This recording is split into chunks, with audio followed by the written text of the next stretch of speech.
No, welcome to the podcast. Thank you so much for making the time to be here today. Thank you so much, Mike, for having me, and I'm looking forward to this exchange. I've been looking forward to our conversation because I am so enamored by the topic that we're talking about today, psychological safety. And I think really where I want to start is to help our listeners get grounded in your background in psychological Yeah, safety and really understand like why did you decide to make your life about psychological safety? Like where did yeah, that start from? dedicate my life to it. Yeah. So basically, I'm going to take a few minutes to to create a bit of context because I'm an engineer by training and I worked as an engineer for a few years in the construction industry. And that's where I started to feel a bit disengaged and really understanding the impact of the culture or team dynamics on one's well-being but also their capacity to perform. And in 2015, like the topic of culture and engagement became really interesting for me. So I started as I was working, I started to really do some research. And I realized, first of all, that it was not the only one. But at the same time, I really got the idea of future of work, like the new workforce, what we're talking about, like different cultures, emerging cultures, and all of that. So in 2016, I decided to quit my career. 2017, I founded Glee Factor. But to answer your question, I still, I had a frustration and a pain that I turned it as a fuel to make a change. But I really couldn't, really identify what is at the core of really successful teams. Okay, I didn't have it and I didn't experience it, but what is at it? I thought that it was maybe inclusion, maybe it was social wellness, the terms that I was starting to learn and it was becoming popular. And I remember in 2018, I sat down on a weekend. I wrote to all the professors and PhD candidates in Montreal, either in organizational behavior, in like human system interventions, and social psychology, and say, I need your help. Like, is there Hmm. anyone can help me out? Because I just need an academic background. I just need someone to tell me what is at the core of really high performing and inclusive and engaged teams. And someone actually got back to me, a PhD candidate at McGill University. She was doing her organizational behavior at McGill Business School. And she said, I'm going to help you out. And after a few months doing research, she came back and said that the answer is psychological safety.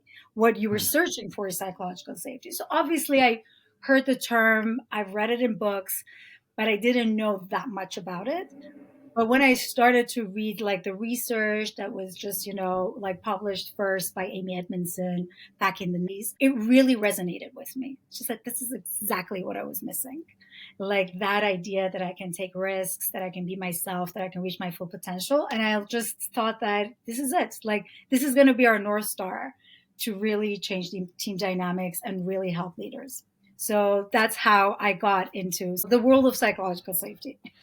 So that's what drove you there. And when Yes. you get there, so some of the listeners may have read Amy Edmondson's book, as you say, it was produced in the '90s or Yes. published in the '90s. I'm curious. You started in 2017, and we're now in 2025. Yes. How has your definition shifted and changed of psychological safety? And when you think about psychological safety today, if you were to explain it, you know, in the simplest way possible, Yes. how would you define it? I mean, I think that, in the simplest way is that you're not afraid to talk in the workplace. Like, this is just the Right. simplest way. When we talk about psychological safety, I think that people think that we're talking about physical safety and mental safety. Some people think they say that no, we don't have harassment, so we don't have any problem around psychological safety. Some people think that psychological safety is safe space. Some people think that it means that it's really comfortable, the environment, but, and they're all like, to some extent, they're correct. But by the definition, it means that people in a team dynamic, they think that it's a safe environment to take interpersonal risks. And, interpersonal risk, maybe it's a big word, but it means that us as social species, we don't want to look bad in front of each other. We don't want to be the difficult person. We don't want to be that naysayer or just the person who brings always the challenges and the problems. So, how much do we compromise in order to share ideas just to look good or just to fit in? And how much we are afraid actually to contribute because there might be retaliation or consequence, or there might be damaged relationship. And so when you have psychological safety, you basically allow yourself to ask that question from the person, tell in the meeting that I'm not sure about this, but I'm going to just do some research, or just sitting in front of people and say that, I made this mistake and this is the learning, or share that half-baked idea. And these voicing your opinion, it's basically the key to learning and the key to team performance. And not speaking up, it's really what crashed some planes, that killed people in hospitals, because we didn't want to say that maybe the dosage of the chemo is too much, because we didn't want to have any conflict with the doctor, or we didn't want to say that maybe like this, motor is not working properly. So this is the idea that if you feel comfortable to share your thoughts in an environment that there is no judgment, there is accountability, but there is no judgment, and there is no sense of shame or failure, then you're going to do your best and you're going to perform your best. And that's why it's the foundation, to do like for high performing and like learning teams, basically. It's interesting in the case you bring up both airlines and hospitals as two examples of cases where, there was either a pilot or a doctor that was more senior and people didn't feel like they had the ability to speak up. They didn't feel they had the psychological safety to come forward and point something out. And there's actually a book written called the Checklist Manifesto, because one of the things they had to do for aircrafts and in the case of surgery was to actually have very specific checklists that were being followed. That way, if somebody really senior was there, they weren't following the checklist, somebody more junior could point back to the checklist. So instead of trying to instill psychological safety, they're like, well, we got this embedded culture within medicine or within aviation. So how do we work not trying to change immediately the culture that's there, but instead put in a checklist that will help to impact that in a positive way? I think the other thing that came up for me as you were sharing your concept of psychological safety and your definition of it, that I don't have fear to speak up, which I think was beautifully said. It reminds me of the fact that in a lot of cases, when people think of conflict, they think of interpersonal conflict. Yeah. So if I do speak up, I'm going to be in conflict with you. So I don't really want to be in conflict with you. But what happens, though, is that we lose out ideological conflict, which is that I have a different idea than the idea that you have. And the value of teams is that they're in ideological conflict, that they think different things, that they bring different information to the table, and that that they have strong ideas that are loosely held, that they're willing to believe strongly about something. But when they hear new information, they're like, oh, well, I didn't have that information, so now maybe I think differently. Yes. And I think that holds people back if they're not willing to take the risk, as you say, yes, to get into ideological conflict, because they're worried about being in interpersonal conflict. Like, this person's not going to like me. I'm not going to be accepted by this group. There's going to be, as you say, a social context or a social consequence that occurs. That's not an environment, I think, that psychological safety is going to thrive in. Exactly. To your point. And that's, I think, that why, like, and I think that the next thing that it was really hard for me was that to understand in my journey was that, okay, like, now we understand what it is. The next question is that how do we bring it really? Like, how do we really implement it? How do we foster psychological safety? Like, why people in meetings, they don't talk? Like, as to your point, there is one thing that we are afraid of, like, avoiding conflict, avoiding like just damaged relationships or anything like that. But there's also this idea when we ask people that they say that, what, like, I share my idea, but there's no follow up. Or like, right, the minute I share my idea, people say that, oh my God, this is not part of the agenda, so let's move on. So you just really, at some point, so there's one thing to create an environment to speak up, but the other part is that, do we also invite participation, and how do we respond to that voicing? Right. That there's one thing that, okay, we create an environment that people now, like, they can talk, but what is the next step for? What happens after, though? After you say the thing, how are people responding to the thing that you've said? Exactly. How do you contribute to that? Like, it's very interesting, Mike, that we talk to many teams in different industries. And one of the things, because we ask them always, what is the killer or inhibitor of psychological safety, or what is the psychological safety killer? And they always say that I share an idea, and actually people, in fact, in the meeting say that is a great idea. let's talk about it. But there's never a follow up. So why Right. should I bother sharing my thoughts next time? Like, why should I bother contributing? And that's why we see that in meetings, there's just two voices dominating the conversation. A few people are sitting back. No one talks about anything that's not working because we didn't create that climate. One of the things that leaders struggle with too when we tell them about this concept of labeling ideas. So for instance, say we're in a conversation and there's a group in the room and, Nogol, you've said something and I said, that's a great idea, or I really love that idea.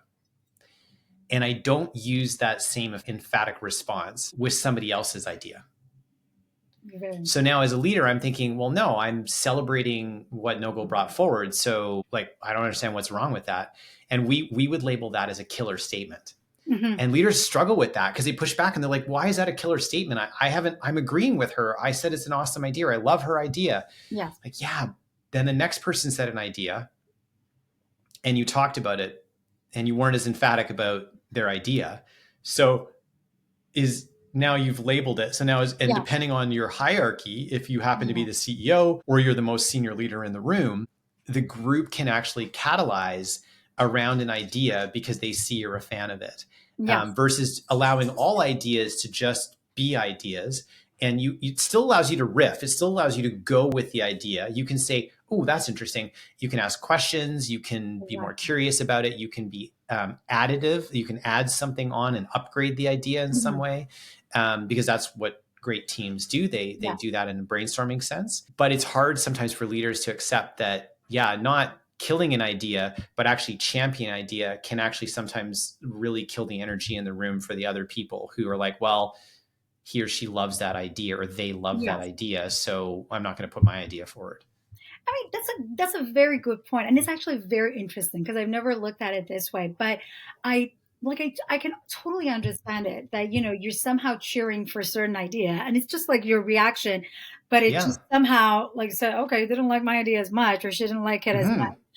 But one thing that I think people have to understand, we talk about psychological safety, it's really a climate that is characterized by candor, meaning that you appreciate the thought that has been shared.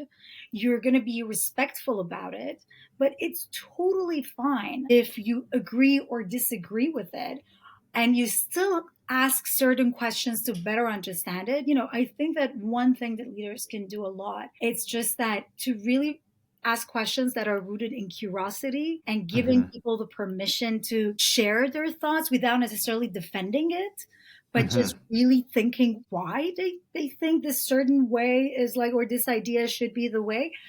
But at the same time, you can actually have a conversation, open conversation that, this is the way to go. This is not. Obviously, you don't necessarily want to have, oh my goodness, this is the best, because then the next one, it could be a bit more managed in terms of emotion. But I think it's really asking curious questions to really invite participation. That is the whole thing. And it's totally valid that as a team and as a leader, you will like some of the comments and some of them not. But it's still you're appreciative of that risk taking and you're being respectful, but you have different path forward. It's interesting you bring up candor. I'm a big fan of Radical Candor, Kim Scott's work. It's a great book, and philosophy. And her thought process is that you need two things to do candor really well. It's not just candor. You need to care deeply and you need to challenge directly. So if I care about that person deeply and I'm willing to challenge them directly, that's where we're actually going to make a headway on these ideas. And so that opens up and invites people to be candid, understanding that it's not about who's right, it's about what's right. And our job, as leaders, and our job as collaborators on a team is to uncover what's right. And that's going to take throwing a lot of ideas out there, a recognition that we're not operating with a common set of facts and information.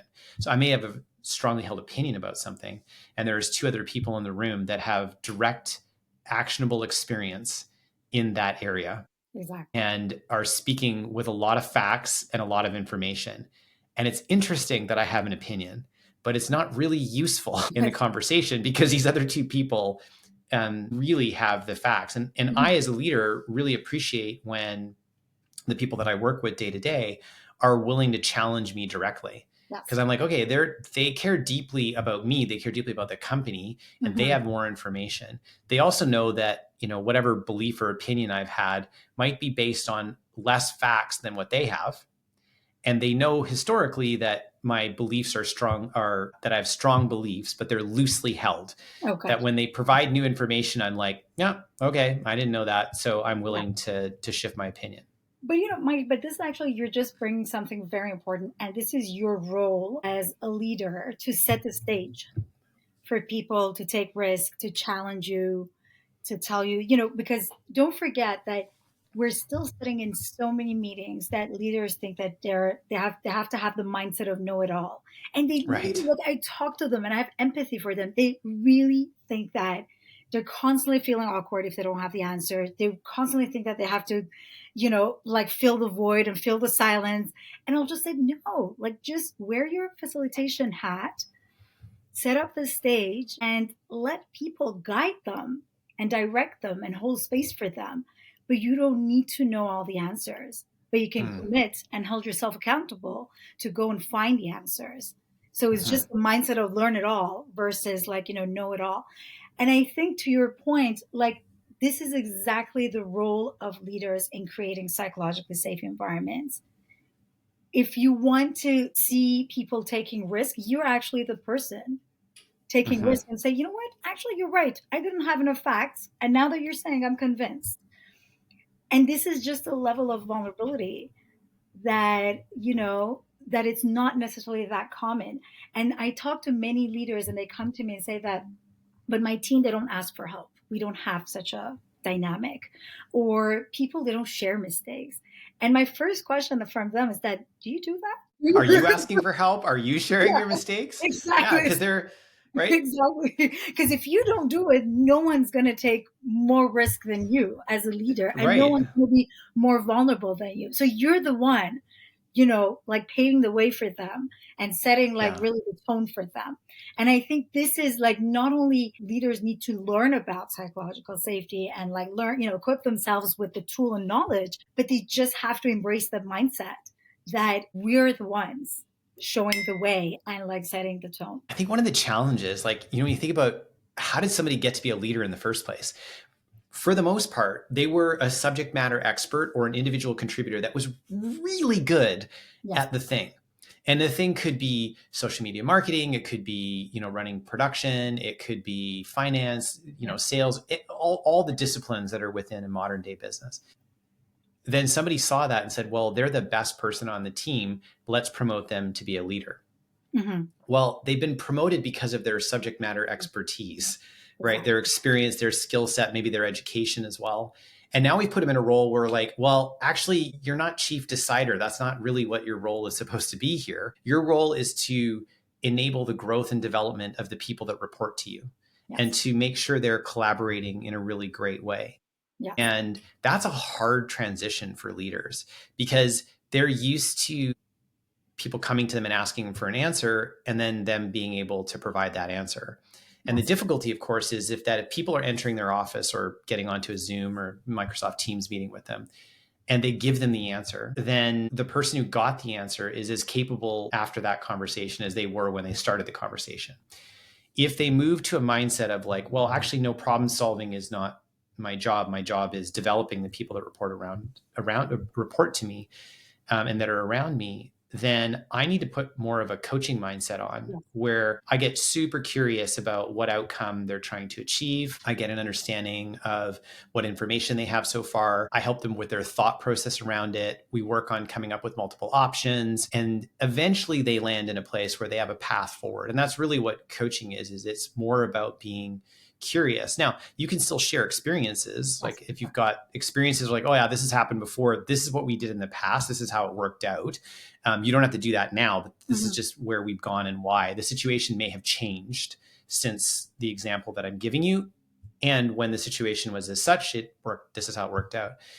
But really moving away from my job is to always have the answer to my job is to help support getting to the right answer. It's a hard shift for people, for leaders to make when they're new to a leadership role. Yes. And I totally agree with you. And I have so many friends and so many people in my network that they're just became like executives. And it's exactly to your point. They become leaders because they were amazing at what they were doing, but they were not Right. necessarily great at leading people. Like they might have led like 3 or 4 people under them, but now we're talking about like 30 people, 50 people, 80 people. And that's why I think talking about like any leadership skills, including psychological safety, is one of really the key points in leadership development. Because again, the question is that they need to understand that not only they're not the only ones that they cannot always answer the questions for their team, but at the same time, they need to create that climate of collaboration and communication and creativity so that collective exchange can happen, that you break the silo working, because now that we talk to leaders, there's especially like after a pandemic, there's lots of silo working, like people safe within their small teams.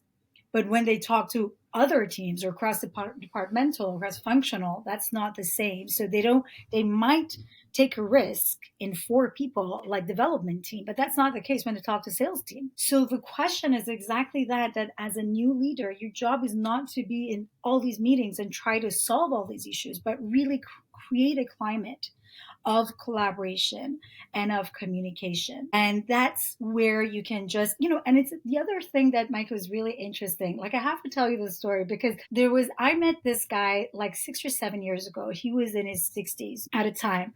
I just like quit my engineering world and I haven't started even Glee Factor. And the guy he studied at Stanford, and he and his supervisor were amongst the first people who worked on GPS. And later on, GPS like design and all of that. And later on, he changed careers and changed path, and now he was working with people. And he just came close to me and said, "You know what? I thought that was hard. People are hard. People are. This is complex." Yeah. People are complex and the relationships are complex. And, and I really held that with me. And as I said, when I asked, like we started to ask these questions from our clients, that what really shuts down psychological safety for you? What really blocks you from performing? I was searching for complex answers, but the answers were actually quite simple. And what were the top examples or answers that came up for people? Yeah, like just said that, I'm talking and people online, the camera is on, and it's obvious that they're writing an email and they're Right. multitasking. Right. We never have time to connect. We don't know each other at a human level. So I really don't feel comfortable. Like I don't even feel included. And that Hmm. sense of belonging, because I'm new and I've been hired remotely during the pandemic. So I really don't know these dynamics and the setups. Or like people say that, there's just these preconceived like notion for like younger people. So I know that when I'm even sharing an idea, it's just not necessarily being received well because I'm just Hmm. younger. So, and then when we look at this list, and I always ask everyone in the room, I said, um, which one do you contribute to? Do you think that you do one of them? Everyone always raised their hands because we're all guilty of doing it. So the answer and the complexity is not in the actions itself.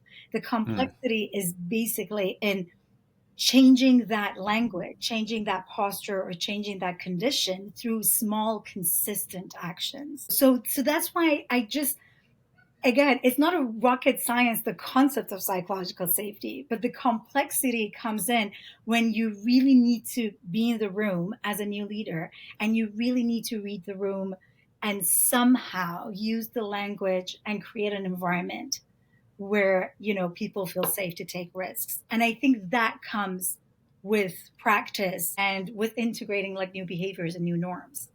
But I So always remember that again, like this is the complex part of like us as humans. so I think for listeners who are bought in at this stage and saying like, okay, I hear you. I want to be that kind of leader.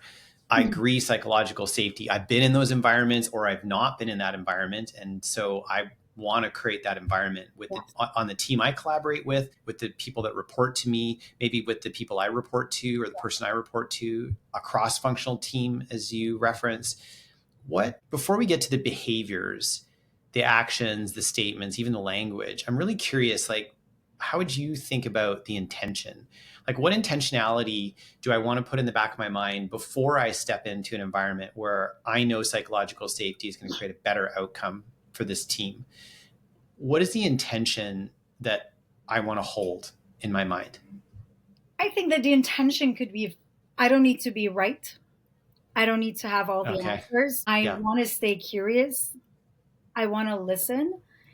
And I think that I really want to invite participation because it's a collective effort. Like, I think that if you have the mindset like this, then there is a higher chance that you're going to be like, implementing small actions that would foster any of these, like, outcomes. But I think like that sense of like curiosity, especially around asking questions.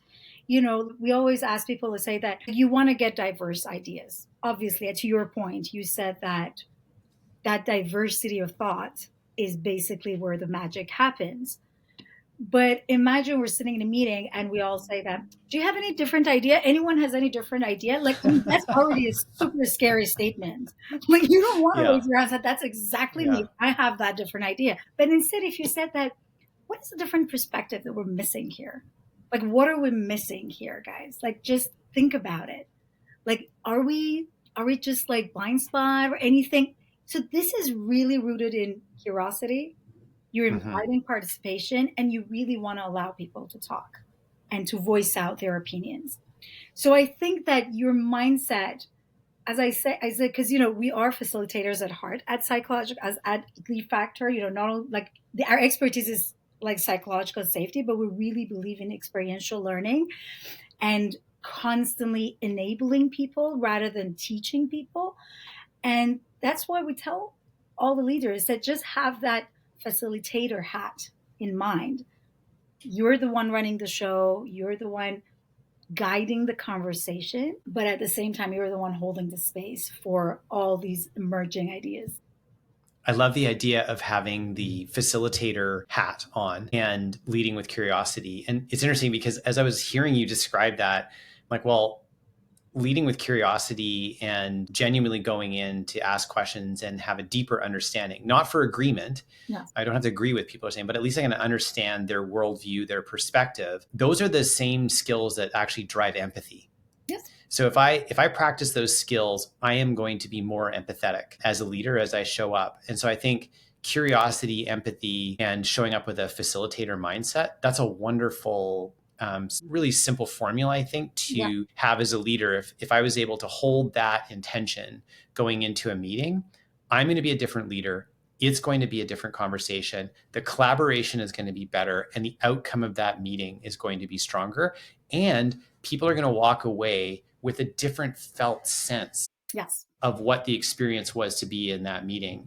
They're going to want to be in more leaders with that meeting. They're going to want to be in more of those conversations. Exactly. And over time, that's going to continually raise the level of trust, which raises the level of psychological safety in the room, which enables people to be more willing to be in ideological conflict. And smart people in ideological conflict working towards a common outcome do great things in the world. Yes.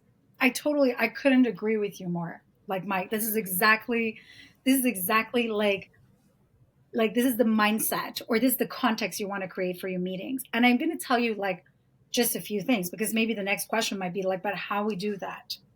How Yeah. do we do that in our meetings? Like, one of the things that we've tested throughout the last few years, and it's been interestingly successful, like surprisingly successful, were the idea of check-ins.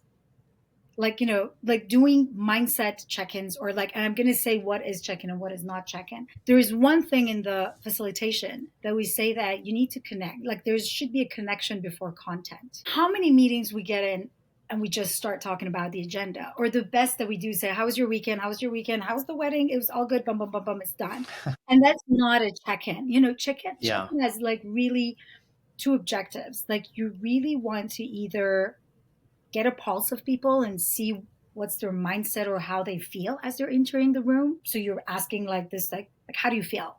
Or in 2 words, how are you coming to this meeting? Or like we actually say the fun words, like if you were a weather status, what's your weather status now? Are you sunny? Are you rainy? Are you cloudy? And the good thing is that, research shows that when people talk for 2 minutes at the beginning of meetings for something low risk, there's a higher chance that they're going to contribute later in the meeting. And then there's another one that said that if women start first to talk in meetings, there's a higher chance that both men and women will actually share their expertise. And obviously, and they're, they contribute. Whereas, and these questions, they're the questions that like women are quite comfortable like sharing answers. And another one is really an icebreaker question. But the idea is that, again, you don't want to just say, how's your weekend or how are you going to do? It's like really something that people need to talk about themselves in a fun way. Like one of the questions that people love when we ask them, like you have to see that the eyes, they just, start to shine. It's like, if you were stationary, what would you be? And people love this question. Like you can't imagine, like they say that I would be a highlight. I'm a highlighter. I'm the one Right. bringing all the ideas. The other one says, no, actually, I'm a stapler. You know what? Like Right. I'm the one, like, and it's so fun to see how people think of themselves and also the Right. other team members understand how people perceive themselves. When it's 5 minutes, we're talking about 3 to 4 minutes, but you create that new context for collaboration. Like people, when we do that, I said, okay, this is a different environment. I can actually share my ideas here. I can take risk here. So as I said, it's not a, but to your point, the key is that you do that every meeting till it becomes your second nature. And then you start to get more authentic answers. Like at the beginning, if you ask people like, how do you feel in 2 words, probably they can say happy and super happy and engaged to be here. Or maybe in 2 weeks, they say, you know what, I'm overwhelmed, but thanks for asking. You're getting So an authentic, vulnerable answer answers, because it's exactly. But that needs this, time. and this is baked. So interesting. I'm so glad you brought this up. So this has been baked in our culture at Virtus for the last 24 years that a meeting cannot begin without a context check-in. Love And it. it is a vulnerable, authentic check-in. We did one this morning, actually. So I was in an all-day strategy meeting today. And so we have more time. And so the check-in, when we have larger meeting when we've got a larger group of people and we've got more time, the check-in is, how are you doing focusing on career business? How are you doing managing self? How are you doing developing relationships? And how are you doing sharing your resources? And each of us goes through and describes what's going on for us. And sometimes there's tears, sometimes Mhm. there's joy, sometimes there's laughter, sometimes it's, cathartic in nature for people because they hear themselves talking and they're like, right, that's actually where I'm at right now coming into this meeting. And it gives the rest of us an ability to understand the context of what's been going on with that person and what they're bringing to the table that Yeah, day. And if they need a little bit of grace from us, they've got it exactly. because we get their context. And so it's funny because every time we meet with a new client, that's not the norm in their organization. The norm is you start a meeting, you get into your agenda and you go. And we always take quite a bit of time. Sometimes in an hour-long meeting, it's like 15 minutes of the meeting is actually just checking in because Yeah. there can be, 6, 7, 8 people sometimes in these meetings. We're just checking in to see like what's going on, like what's happening, what'd you do? And then we're asking questions to deepen their response. So if they said, oh, my weekend was great. Oh yeah, what was great about it? Yes. And then like, oh, well, I actually got a chance to see my grandson and my granddaughter. And yeah, we had a lot of fun. Oh, what did you end up doing with them? And like, oh, I took them to a museum and they'd never really been to a museum and they really enjoyed it. And so we start to bring it out. And then what happens is the next time they describe it, they use the names of their Mhm. grandkids. They describe what they did. Yeah. So they add in more information. And then the context of those conversations, it's so much easier. And we also feel like we're on the same team. And Mhm. because, when we're partnering with a company, we're really creating a cross-functional team between our team and their team. And the success of that team is the success of this partnership that we're doing Exactly. together. And so it's really important that we're grounding ourselves with that context. So I appreciate you bringing it up because it's so baked into just how we show up in the world.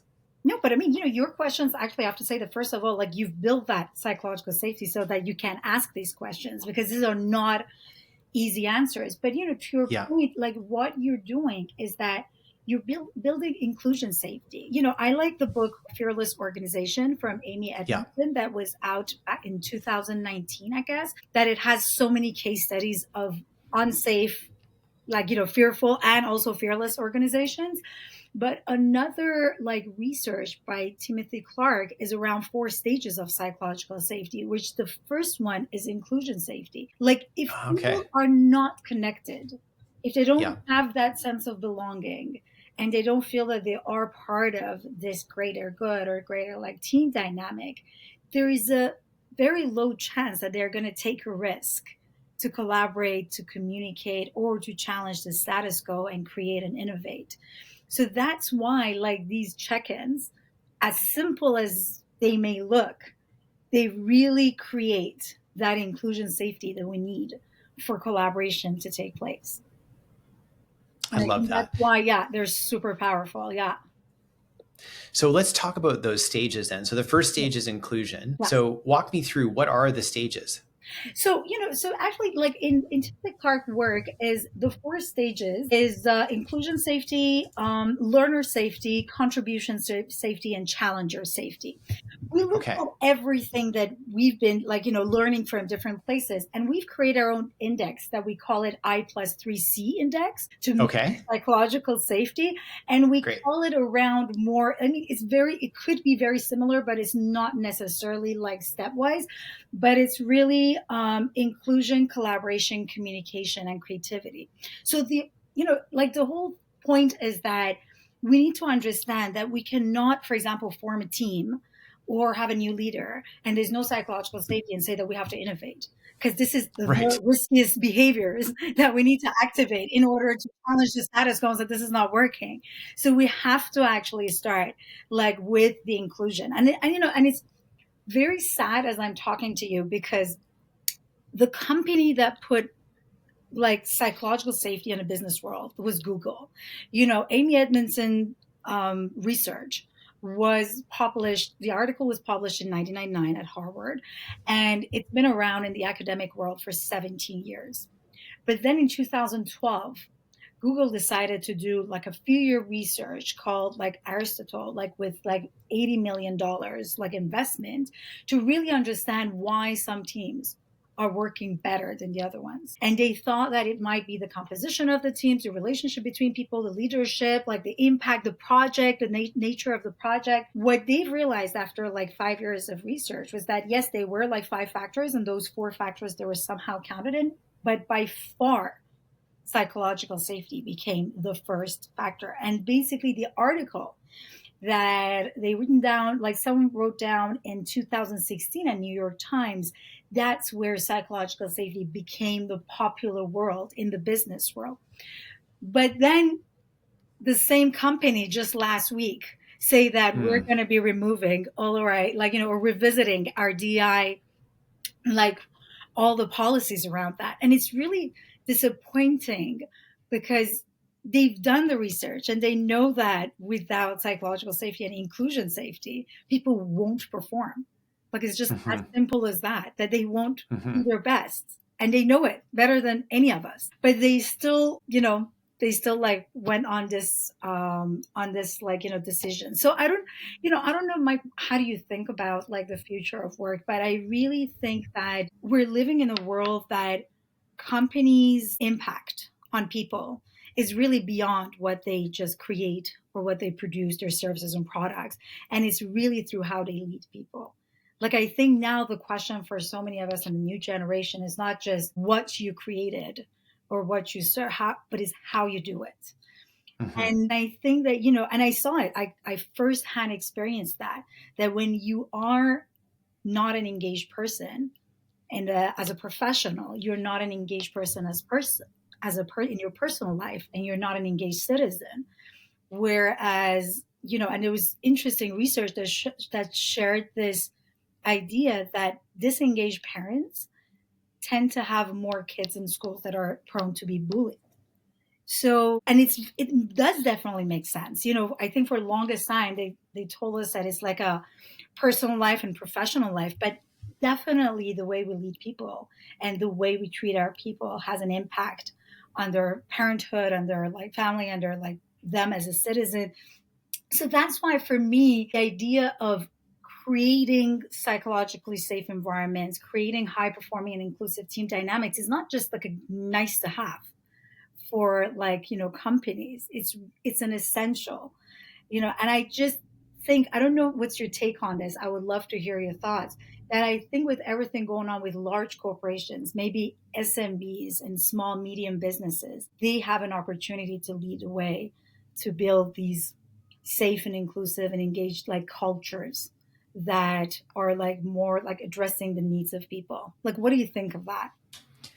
I mean, thankfully, I think you nailed it with your last statement that SMBs actually employs, like small business employs more people than all the large organizations and governments combined. So, the decisions of a small group of entrepreneurs or a large group of entrepreneurs to decide what kind of culture they want to create in their organizations actually has a profound effect on where the workforce goes. Now, do they have $8,000, $8 million, $80 million to study what Google studies? No, they don't. They're not going to spend 5 years looking at teams, but they know what works in their own environment. I think, the challenge is that, so we're getting a lot of pushback against everything: justice, equity, diversity, inclusion, like all the words are under attack right now. At least they are, particularly in the United States, as a result of the most recent election. And, that's going to be the next 4 years. It'll be interesting to see the way things shake out. I think companies are reacting in a way where they feel fearful of their own government's persecution against them. Yes.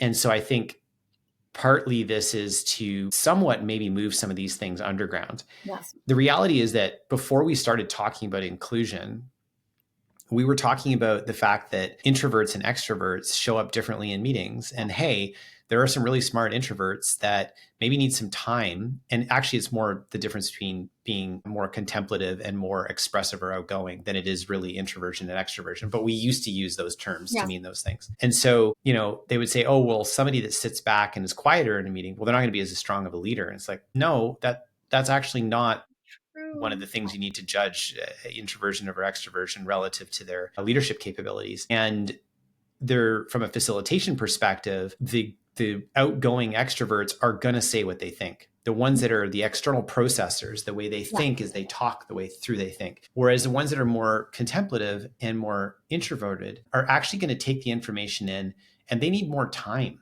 to think through the ideas. Yes.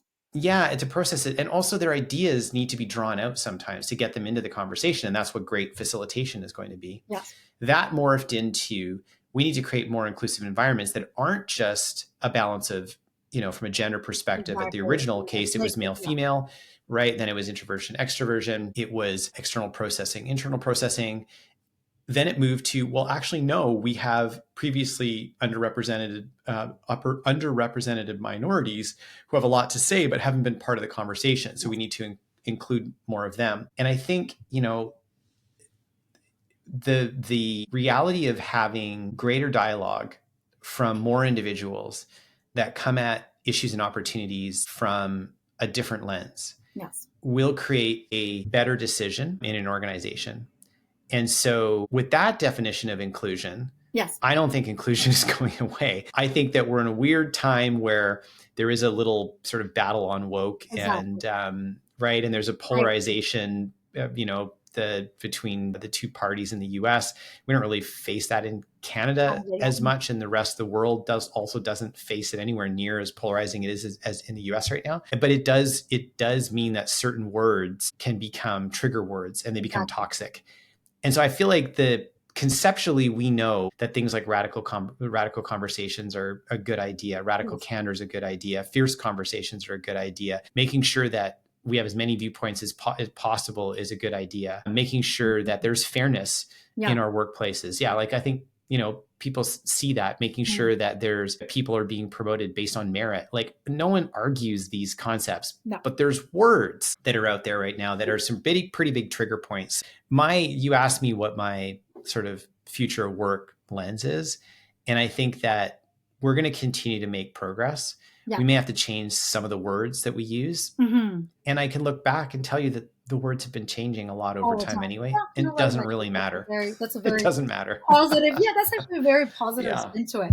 Because like I was on, like I want to share with you this that before the pandemic, I remember like talking to so many like leaders that when we talk about the word culture, they thought about events, they thought about ping pong tables, they thought about free beers. And I think after like pandemic, we got an opportunity to say, okay, this is actually what we talk about. Like culture is our values, is our behaviors, is our rituals on a daily basis in our teams, and it's really how we work together. So I think that we still have a long way of educating, and changing mindset. And I just like as I said, like I say that with like all my empathy for like leaders because this is how we've been raised, this is what we've been told, and we're doing our best to do things differently. But it's just that this is how we looked at the word culture. So I'm just afraid that again in this process of education and awareness, we need to like, just maneuver around words and all of that, and that might be challenging. But one thing that I think that the data that is exciting for me, and I think that it's like somehow also like scary, but it means that we have a lot of work to do, is that only 40%, 45% of leaders around the world know the word psychological safety and Mm. know what it means and why it matters. And out of that, only 26% of them know how to really implement it.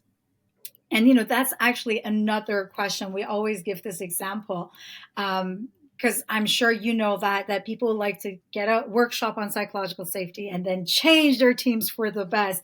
And we always say that we all know that we have to eat healthy and that we have to do exercise, but wellness industry is still $1 billion industry because knowing it is very different than doing it. It's the same thing with psychological safety. Like you can get the theory and you can have the knowledge, but it's very different from putting the work and doing the commitment to really bring actions and behaviors and norms and rituals that can foster psychological safety to have better inclusion and creativity and overall performance. And I think that, My hope then, oh, sorry. yes, go ahead. My hope I was going to say is that the 76% or the 55% of people that are leaders out there that don't know about psychological safety, and the what was it, 74% Yeah, that don't know of them that do know about it, that don't know what to do what about to it. do with that? Yeah, get a chance to listen to this podcast because I think when I'm reflecting back on our conversation today, I feel like you did a wonderful job of describing, one, what psychological safety is. So that was the first thing we need to Yeah. tackle. And two, providing us the practical application of what leaders can do differently to build psychological safety in and around their lives, on their teams, and in their organizations. And I just want to thank you so much for being here today to have this conversation. I'm super grateful. I appreciate you making the time. You clearly love this topic and deeply understand it on a personal level, and it really shows through. Anyway, thank you for being here. Thank you so much, Mike. And thank you so much for this amazing exchange and conversation. I learned a lot and I look forward to more conversations. Thanks a lot.